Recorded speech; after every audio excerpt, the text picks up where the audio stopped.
আমরা এমডিসি স্যারের সাথে আমরা কথা হয়েছে যে কালভারটা দেওয়ার জন্য। স্যার তো আমরা বললো যে ঠিক আছে দেওয়া হইব, একটু অপেক্ষা করুন। তো অপেক্ষা তো আমরা অনেক বছর হয়ে গেছে, এখন তো আমরা কোনো কাজ হয় না। কোন এমডিসি? তো এখানে এই সঞ্জু দাস। আরে স্কুলের যে ছেলে মেয়েরা যাইতে পারে না স্কুলে,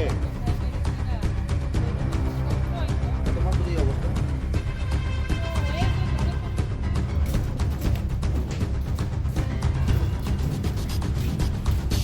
তো কোনো লোক চলাচলই করতে পারে না এই রাস্তাতে।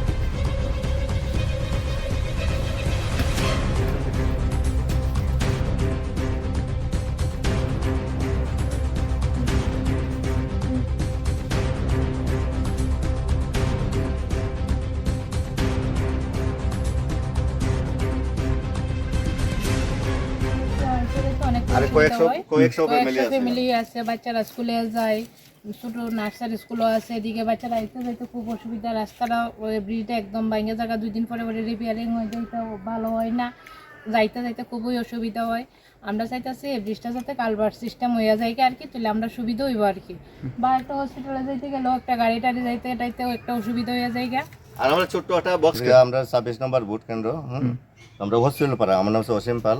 তো আমাদের এখানে আজকে প্রায় 15-20 বছর যাবত এই ব্রিজটার কারণে মানে এই যে ভাঙছে, অনেকবার রিপেয়ারিং করা হয়েছে, অনেকবার মানুষ অ্যাক্সিডেন্ট হয়েছে। এই যে গর্ত হয়ে গেছে, যে টুটা ফাটা হয়ে গেছে, এর মধ্যে পাও ঢুকিয়া অনেকের আমরা হসপিটাল অব্দি লিয়ে গেছি।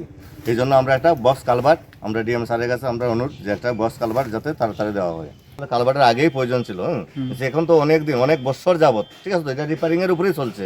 একবার রিপেয়ারের জন্য আমরা যদি দরখাস্ত করি, ঠিক আছে না, আমরা অনেক সময় আরডি ব্লকে অনেকবার এই আরডি ব্লক ভিডিও থেকে আমরা কাজ দিচ্ছি, কাজ দেওয়ার পরে মনে করেন 6 মাস 1 বছর যায়, আবার রিপেয়ারিংয়ের সময় হয়ে যায়। তো রিপেয়ারিং করার আগেই তো মানুষ অ্যাক্সিডেন্ট হয়ে যায় এই রাস্তার উপর দিয়ে।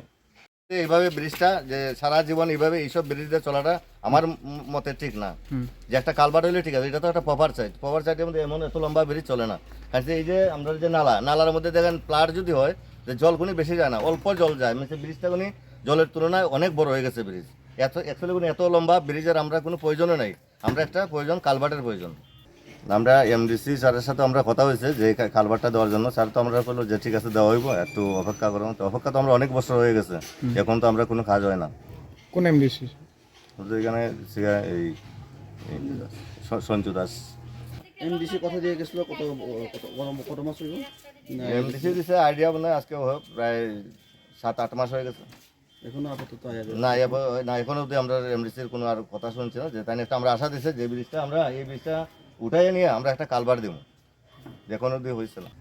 অলরেডি 8-9 মাস হয়ে গেছে, আয়া গেছেন, দেখে গেছেন। এইভাবে যদি দেখে যায়, ইমপ্লিমেন্ট না করে, তো এটারে কি উন্নয়ন করেন যায়? এইভাবে তার উন্নয়ন হইতো না। যদি এইসব কাজ যদি প্রপার সাইডে হোক আর মনে গ্রাম সাইডেই হোক, এই ধরনের যদি কাজ হতো, উন্নয়ন কিভাবে করবো? কাজ তো এটা হইতো না, হইলে তো আর উন্নয়ন এইভাবে তো আর হইতো না, করতো না।